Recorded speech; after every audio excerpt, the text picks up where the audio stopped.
What is up, everybody? Welcome to Birds of the Roundtable. Today, we are breaking down the Eagles training camp, top storylines, news, all that and more. Joining me, my man over there at Shane Half NFL. You just changed your Twitter handle, and I'm confused. What's up, Shane?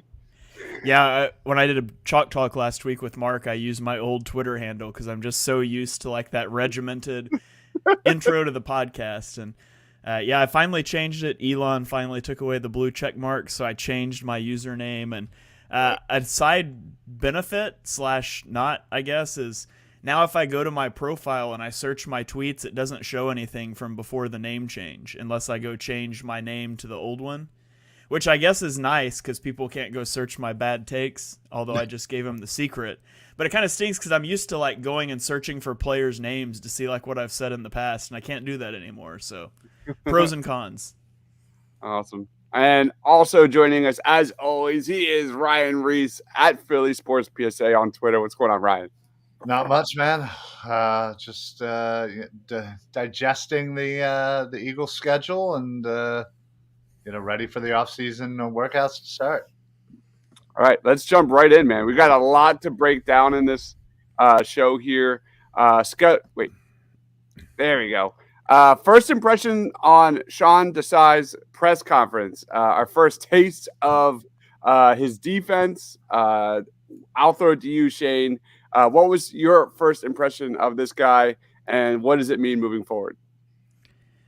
Man, my camera is doing weird things again. I'm going to bounce out. I'm going to close my camera for a second and just talk and see if it fixes itself. But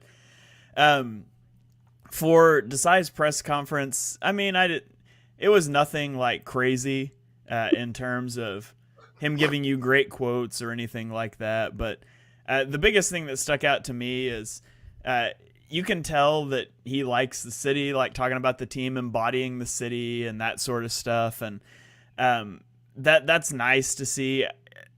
One of the biggest things I think you're going to see, and he talked about it some, was the need to affect like a quarterback's processing ability.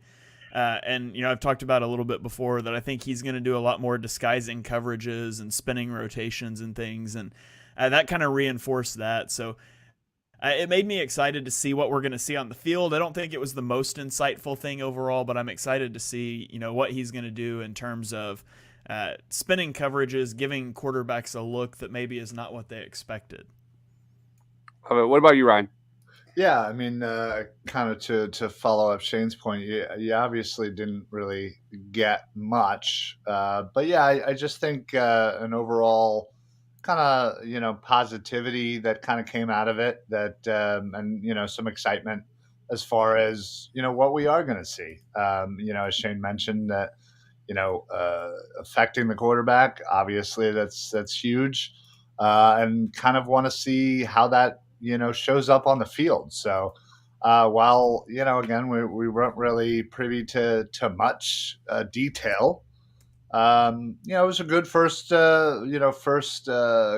conference, kind of introduced himself to the city. And, I'm excited to kind of see how that is going to show out on the field. And, yeah, I'm positive. I'm hopeful, and again, I think after the bad taste of Gannon in our mouth, I think it'll be a nice, refreshing, cleansing palate of Sean Desai.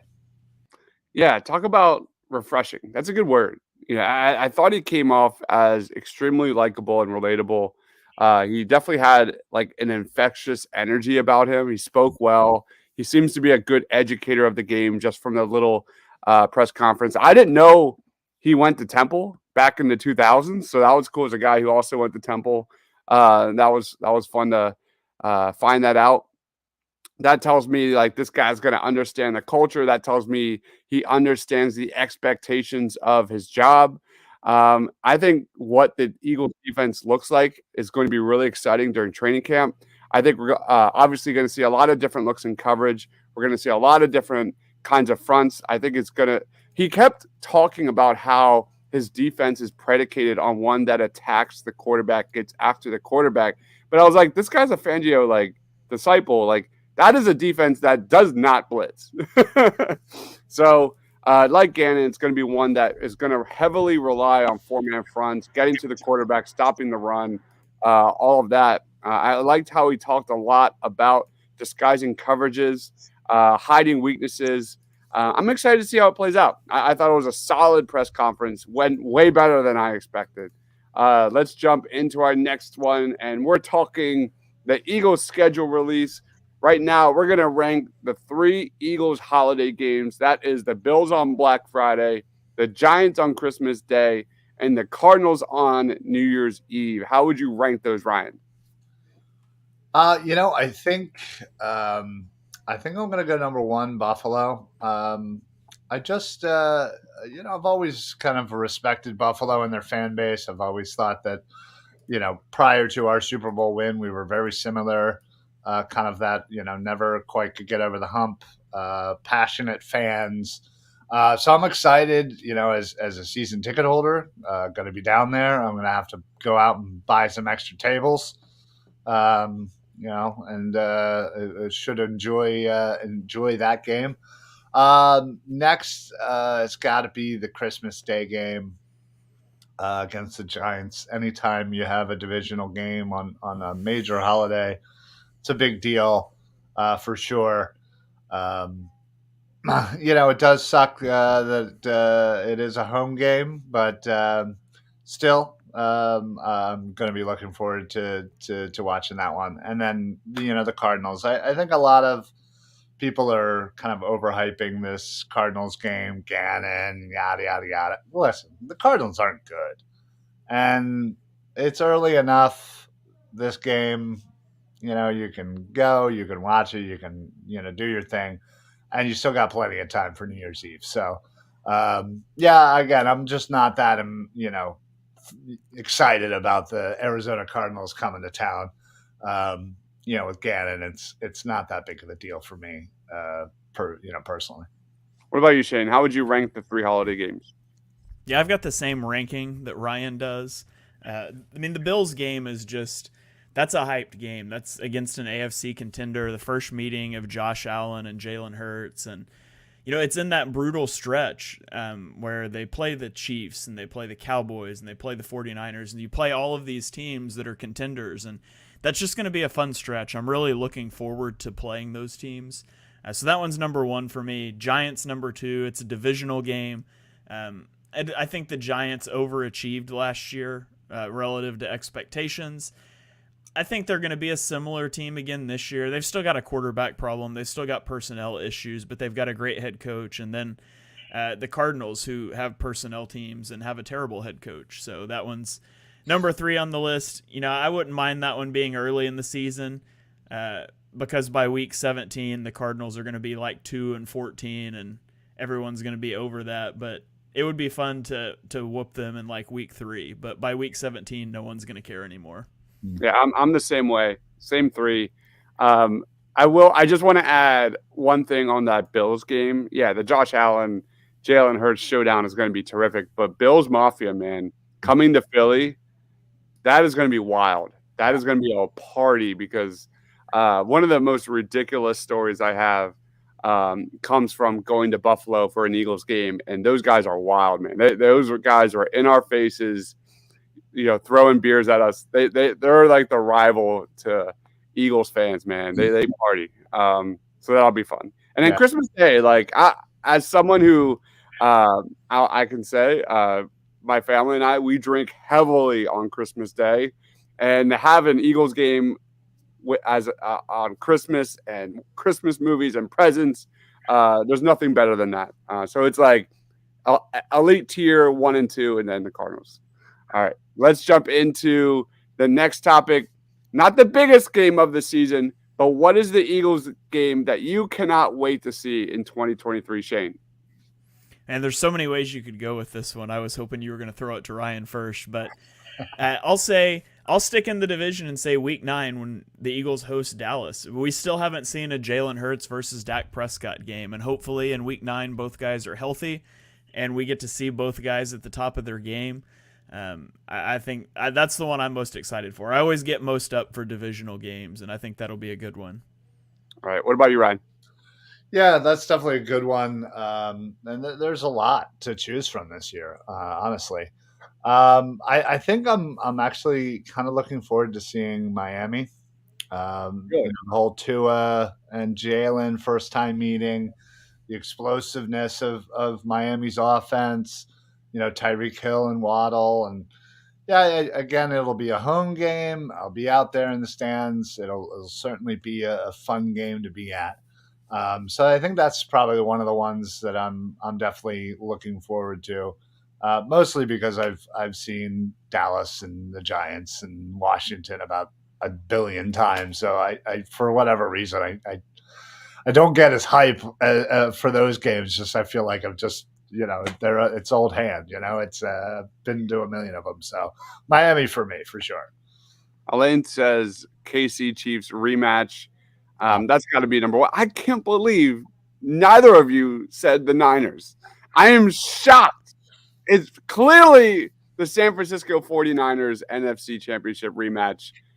Brock Purdy, Jalen Hurts, all the salty Niners fans crying once more in 2023, man. I can't wait. I can't wait to see that, man.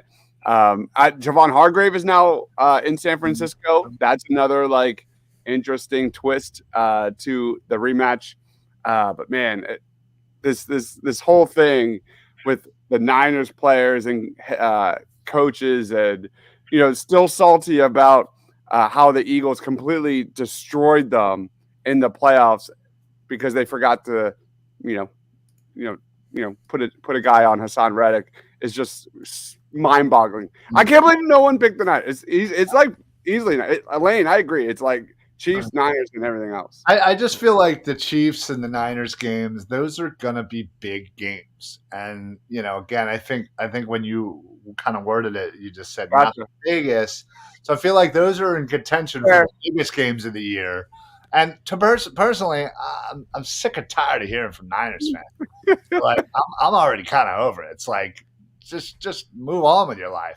Yeah, But I kind of wanted to go a little bit outside of the big games that people are looking at, and something that might be a little bit off to the side that people might not realize that might be a really fun game, and that for me is Miami. Yeah, I mean, I didn't say that one because I kind of wish we didn't even play them this year. I'm not looking forward to that game at all because after the Eagles beat them by 20 points, they're going to be like, oh, well, we had to play Sam Darnold, who, by the way, we were hyping up as a franchise quarterback. If only we'd had Brock Purdy back from his injury, it would have been different. We can do the whole Deebo Samuel crying thing and Kyle Shanahan crying thing, and it'll be the most annoying thing of the year for the second year in a row. So I am not looking forward to that game at all. Yeah, no, and then the stuff about his wife, like he doesn't want to bring his. Like, who cares? Shut up. Like, get over it. My God, like, why are you constantly talking about the Eagles? Don't you have enough things to worry about in San Francisco? Love it. All right, training camp battle time.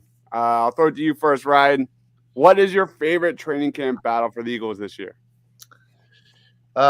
Honestly, it's I'm really kind of excited to see how the line shakes out, the defensive line. There's a lot of players, there's a lot of young players mixed with some veterans, Jalen Carter, and Nolan Smith being added, Jordan Davis. How is he going to fit? Is he going to come into camp, in good shape?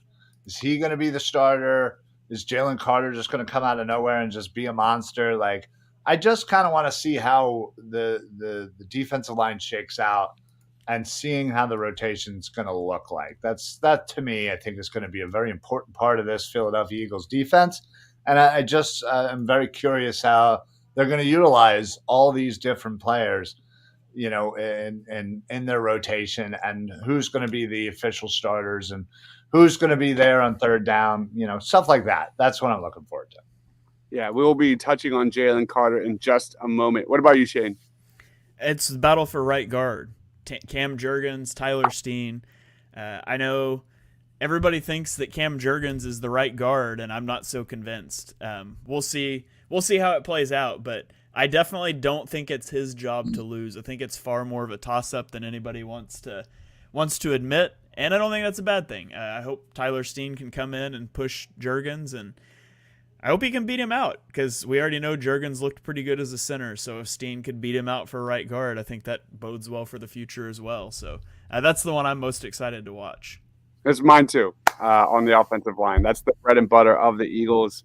Tyler Steen, Kenny Upset, Cam Juergens. And I agree, Shane. This guy was brought in by Jeff Stoutland for a reason. And I think Tyler Steen has the anchor, the pedigree. I think he allowed 2 sacks in nearly 500 pass block snaps protecting Bryce Young. This guy has really good strength. He's versatile, which we know the Eagles love. I definitely see the Eagles kind of rolling the dice and seeing if he's got what it takes to make an impact year one. That's mine as well. And by the way, protecting Bryce Young's not easy. I mean, we talked about it during draft coverage that Bryce Young drops so deep. And so as a tackle, that puts a lot of pressure on you. And Tyler Steen did a really good job playing tackle. Obviously we think he's playing guard for the Eagles, but he didn't have the easiest job in the world protecting Bryce Young at Alabama. Yep. All right. Let's get into Jalen Hurts preview. Outside of earning a master's off the field, how does Jalen Hurts take that next step in his development on the football field in 2023, Ryan? I think it's honestly just kind of sharpening up what he's already grown upon from last year. Making those, not making those mistakes that didn't come too often. But, I think it's just kind of stepping on what he was building off of from, the previous year to last year.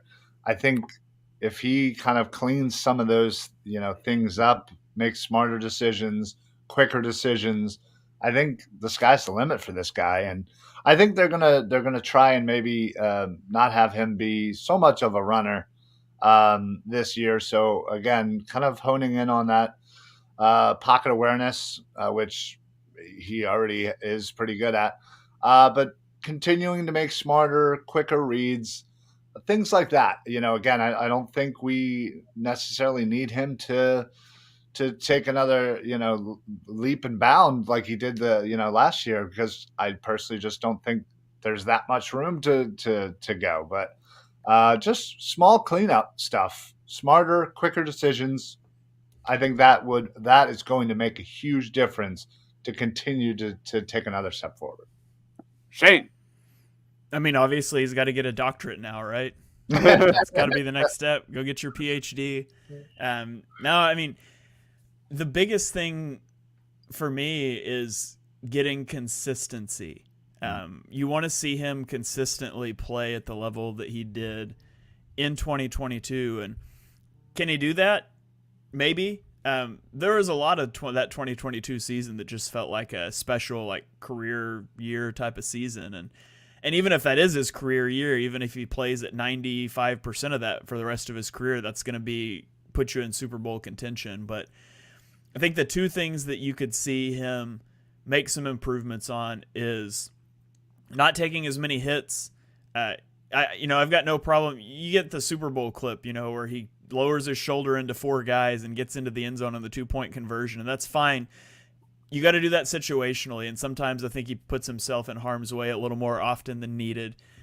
So I would like to see him manage that, and I would like to see him dial back his aggression at times. There's some times I pointed out on film where I thought he made the wrong reads and he threw some balls into double coverage and A.J. Brown just went and made a play. And that's one of the reasons you get an A.J. Brown. Sometimes my guys are just better than your guys. But there were some times he was rewarded for flawed process, I thought, in 2022. And it's going to happen. But I would like to see him cut that. Know when to take the shots.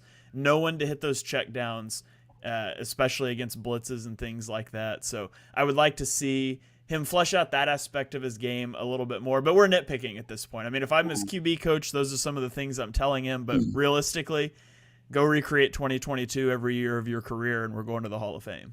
Absolutely. Yeah, it's hard to kind of ask more from Jalen Hurts after such a historic season, but One little area I'd like to see, and I agree with everyone what you guys just said, but third down. Let's see some continued growth on third down for Jalen Hurts. He had a 93 passer rating on third down, which was a big step forward from 2021. But that was also 20th best in the league last year. 62.6 completion percentage on third downs. That was less than Joe Burrow, Tua, Geno Smith. I would love to see the Eagles just continue to be completely dominant on third down in 2023. The Eagles were number one in the NFC on third down percentage, number 4 in the entire NFL. The 3 teams that were ahead of them were the Bengals, the Chiefs, and the Bills. So, we expect the Eagles defense to kind of take 1 or 2 steps back in 2023, have some growing pains, just a little bit. How do they stop the run? All that kind of stuff. There's a few questions up in the air, but having a dominant offense, I think is the key for Jalen Hurts. Just like Shane said, that consistency. I like to see more chemistry between Hurts and Devontae Smith. When you kind of circle back to third down, Devontae Smith led the Eagles with 18 third down receptions last year.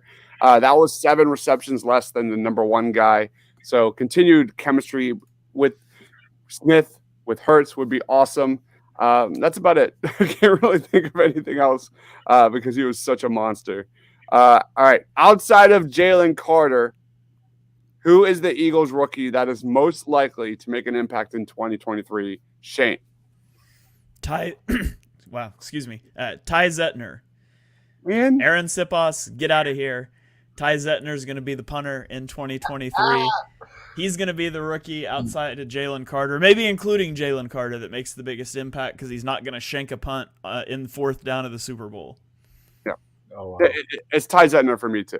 I mean, you look at Sipos, like Dallas week 18, he had punts of 21 and 24 yards. Buccaneers 27 and 36 yards. The Super Bowl I don't want to even bring up. Zettner has some shank issues himself, but he has a wild leg. I think Zettner low-key has a really good shot to make this roster. What about you, Ryan? Well, those are certainly great choices, and believe me, I am all for the punter upgrade. I'm actually going to, say Sidney Brown. Nice. I think I'm just the more and more since he got drafted. I've just been kind of diving into this kid, and everybody, I'm sure has heard his story with his twin brother and yada yada yada. Not to make light of it, but so he's certainly known, but I don't know if a lot of people really know him as a player. And seeing his skills, and I think just because of the opportunity that he's going to have, being that we have such a light safety room, I think he is going to have an opportunity to really come in and supplant, and just come in as a starter and really just kind of grow. And I think he is going to flourish with this defense, considering all of the talent that's going to surround him and help grow as he continues in this league. So I'm looking forward to Sidney Brown. I'm getting more and more excited about him the more and more I dive into him. So that's an easy choice for me. But let's be honest, Nolan Smith, I'm sure, is going to come out and be a monster as well. I'm just so happy with this damn rookie class, honestly. Yeah, I can't wait to watch Sidney Brown at training camp, man. That guy, I think, has a really good chance to get all of Philadelphia in love with him. The dude is a leader, plays 1,000 miles an hour. Elaine says, I like Sidney Brown too. He's going to be a fun player to watch. He's going to turn some heads. I'm really confident. All right, this is going to be fun. I've got a 6-pack of Eagles questions. If you're watching us, respond, comment. Lead us off, Shane. Over, under on wins for the Eagles in 2023. I'm going 11.5. Shane. I'm going to take the over. And, I don't think the Eagles' schedule is as difficult as people think it is. Warren Sharp put out his schedule rankings, and he uses, instead of last year's win-loss record, the Vegas win totals for this year. So, based off of last year, it's the toughest schedule. But that's the better predictor is the over-unders for this coming year traditionally, and the Eagles are like 16th or 17th. Their schedule starts off pretty easy. They are going to need to stack wins because you hit that, that post bye. Well, I guess it starts right before the bye with Dallas, Kansas City, Buffalo, San Francisco, Dallas, Seattle, and that's going to be a brutal stretch. But as much as I try to like go through and find losses in this and think, they'll split these games, I still get to 12 wins. So I'll take the over on that. I think 12 wins is pretty easily achievable for this team. All right. Lane agrees over. Quentin also agrees 12-5 over. Ryan, what say you? Yeah, I'm in agreement with everyone. I definitely have looked over the schedule many times, and the beginning of the schedule, honestly, I think they can stack up some wins. And just because they have that difficult stretch of 6 or 7 playoff games in a row, starting with Dallas and going into the bye and going to Kansas City, but that doesn't mean we're going to lose all of them. Like, we are one of the better teams in the NFL. We are definitely the best team right now in the NFC. So that to me just means it's going to be close. They're going to be battles, but I definitely say over 11.5 for sure. We're definitely going to that stretch isn't going to be so brutal once we get to it. All right.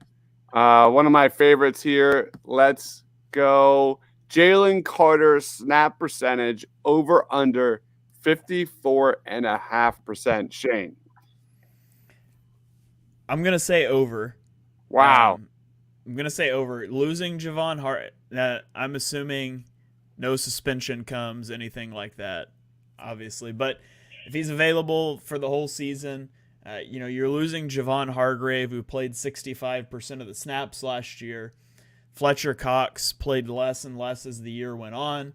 Now, obviously, they'll have Jordan Davis back, but I don't know how that rotation is going to work. I think that, I think Cox and Carter are probably like your starters, would be my guess. So I think it's pretty. I think Carter can get to 54.5%.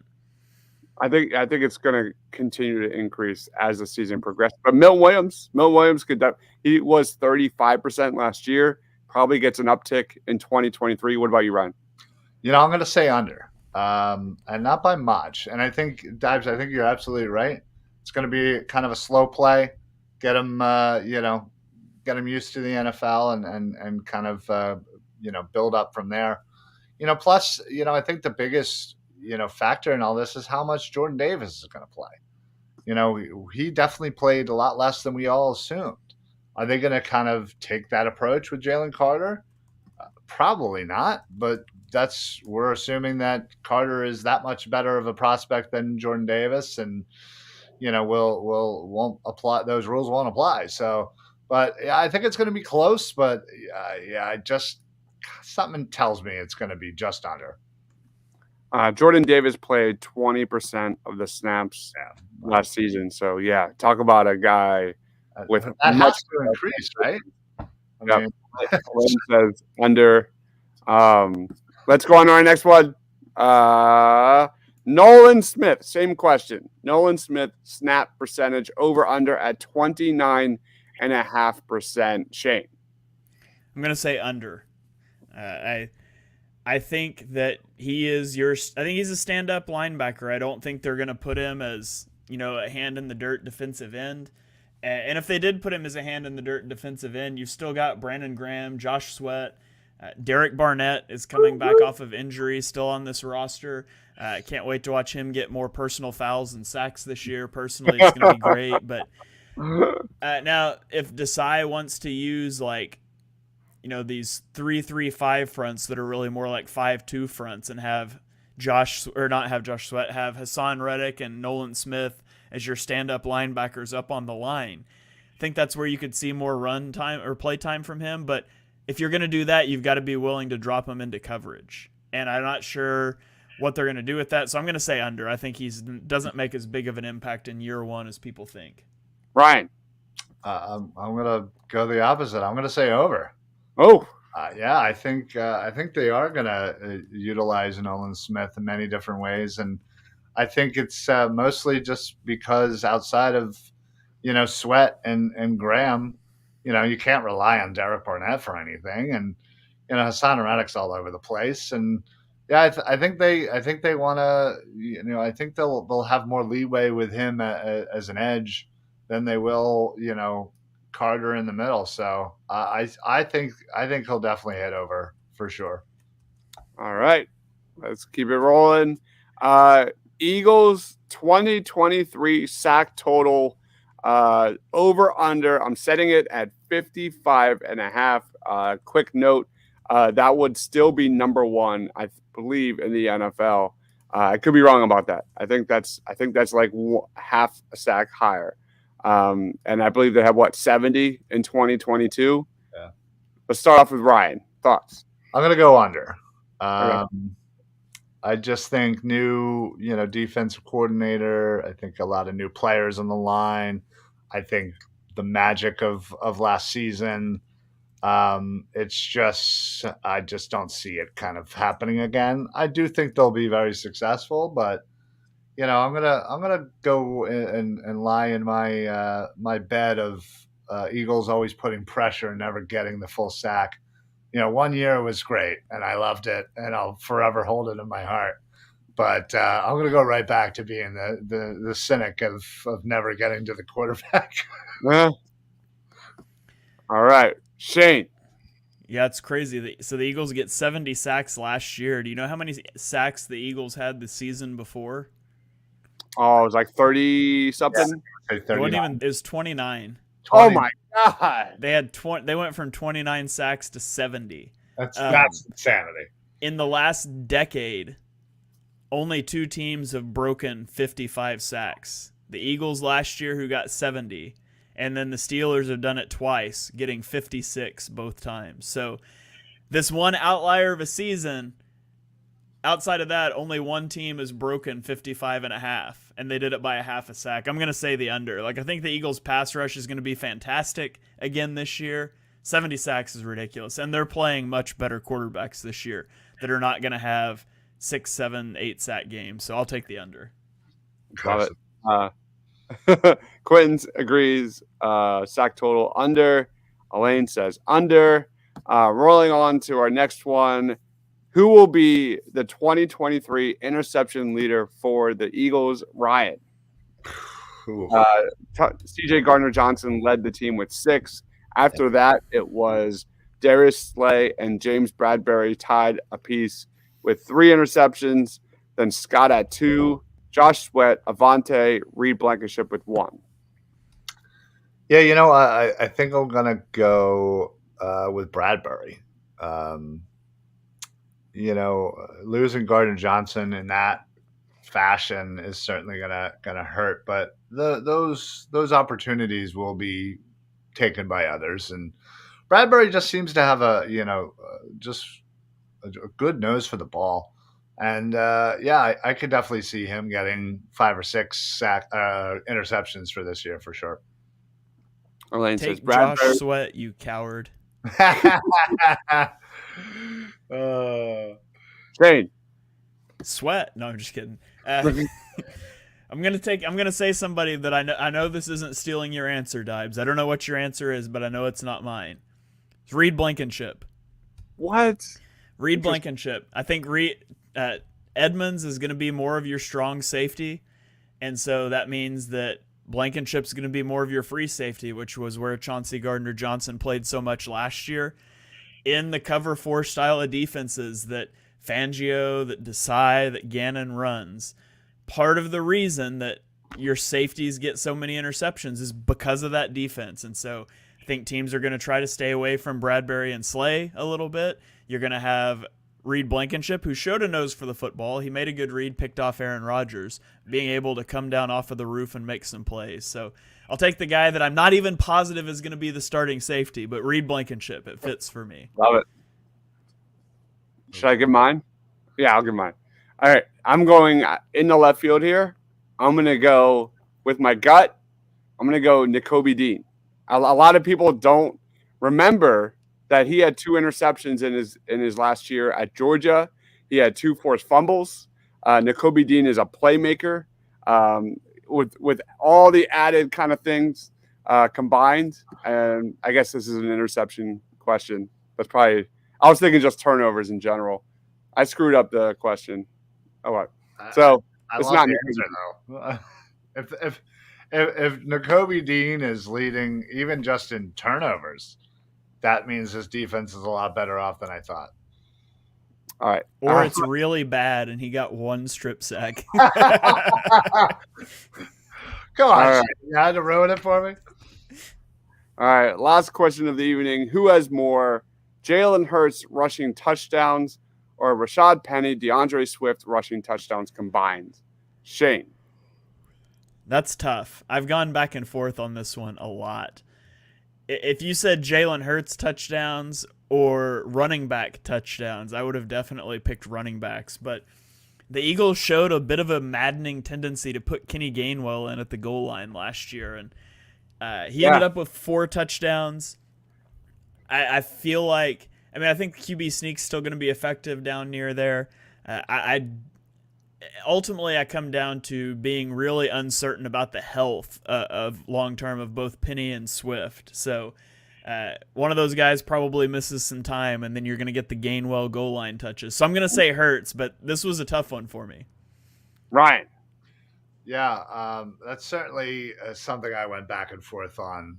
Is the health, but I'm gonna stick to positivity here, and I'm gonna say Penny and Swift. Now we all know, as Shane mentioned, yeah, Gainwell is gonna vulture some touchdowns, and as we all know, we're gonna take Boston Scott out the freezer for 2 games, and he's probably gonna get 3 or 4 touchdowns in those games. But yeah, I have to believe that Hurts' touchdown is going to be in that similar range at 8, 9, 10.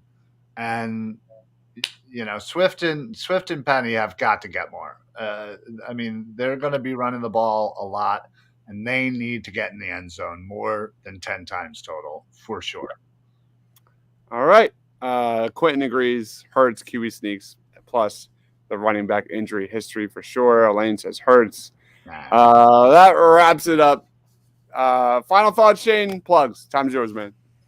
Yeah, the NFL announced today an exclusive partnership with Peacock to stream a game on Wild Card Weekend, and that's just a hilariously awful decision by the NFL. I hope they got a lot of money out of Peacock for it, because that's just bafflingly stupid. Like last year when you wanted to put Thursday Night Football on Amazon, who cares? It's 1 game a week. It's not a playoff game. And, I know how to stream that stuff, and I can get it without Peacock. And if any of you need help with that, you can reach out to me on Twitter. But there's a demographic of people that can't do that. They don't know how to do that. I'm going to have to be on the phone with my parents the whole time trying to explain to them how to watch the playoff games. And don't understand why they thought that was an awful decision. So I'll just close by blasting the NFL for being way too money hungry once again and putting a playoff game behind a paywall like that. I think that's awful. And you can follow me on Twitter at ShaneHuffNFL. Love it, man. Best Eagles follow there is right there, that guy. Go give him a follow if you haven't already. Ryan, final thoughts. Yeah, listen, I wasn't gonna say anything, but Shane definitely brought it up. Yeah, that is just monumentally dumb, and I'm pretty sure I have a Peacock account for some dumb reason too. But if it happens to be the Eagles game, I will tweet out my login for the world to have it. But other than the stupidity of the Peacock decision, just looking forward to this offseason. Training camps and mini camps are coming up relatively soon. Certainly looking forward to all of that. But you can follow me at Philly Sports PSA on Twitter. Facebook's the best way to follow. Search Philly Sports Alliance. Not only will you get all of my shows, Philly Sports Alliance shows, but you'll get all of the Edge of Philly shows streaming live to your Facebook.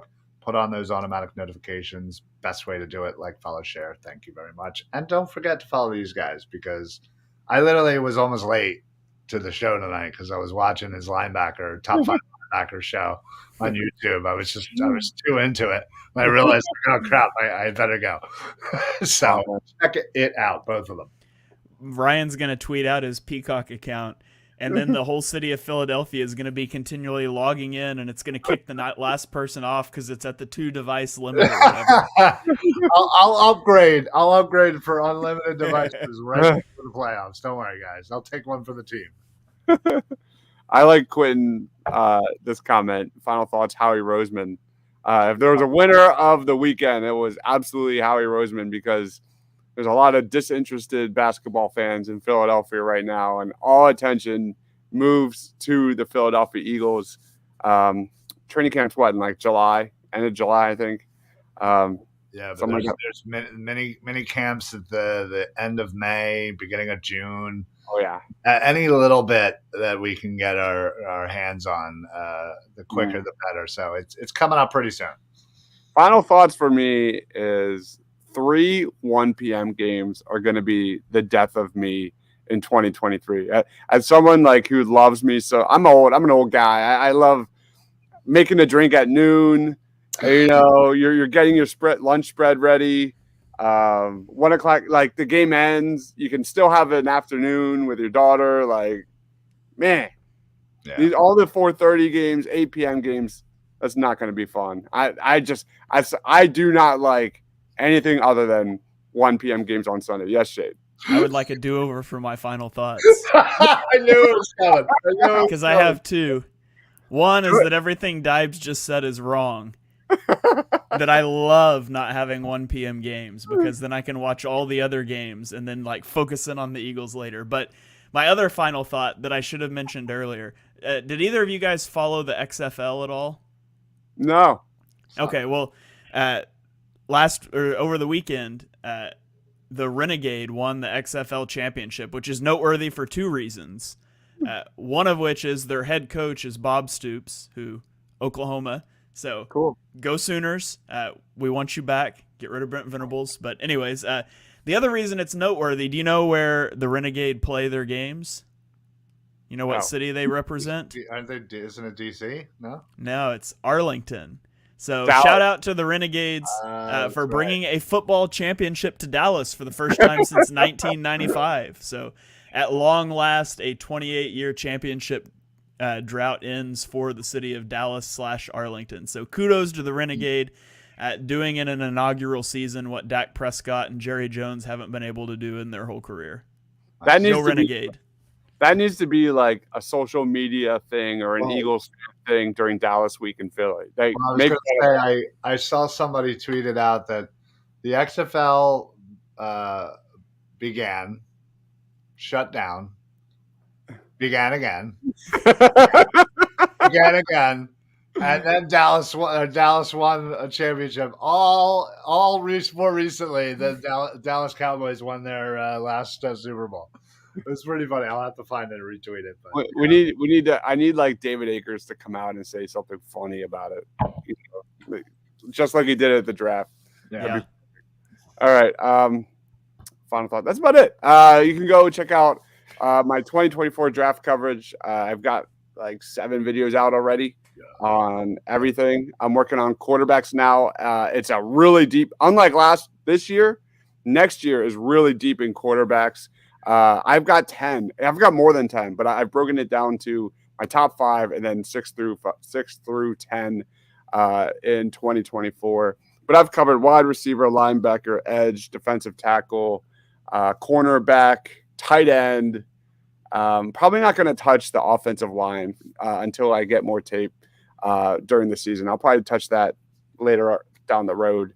But looking like a really strong draft. It's the year of duos. And we'll get into more of that later, but a lot of teams have they're stacked at one position with 2 guys. It's really interesting, like Clemson and LSU and Penn State, Chop Robinson, Abdul Carter. There's a lot of interesting 2 guys on all the powerhouses that are, going to have huge seasons. Anyway, so go check that out if you love the NFL draft. We've got a long way to go there. But I've already got, I think, 40 guys. Very, very little scouting reports. They're not in depth, just quick hitters. So again, thank you everyone for watching. Birds of the Round Table, we're doing Monday nights now moving forward. Just kind of works better with our schedules. Again, follow my man Shane over there at Shane Half NFL. That's going to take a lot of time to get used to. And he is Ryan Reese at Philly Sports PSA. I'm Dives, Mr. Crackbot. For Shane, for Ryan, for myself. We'll see you on Monday. Stay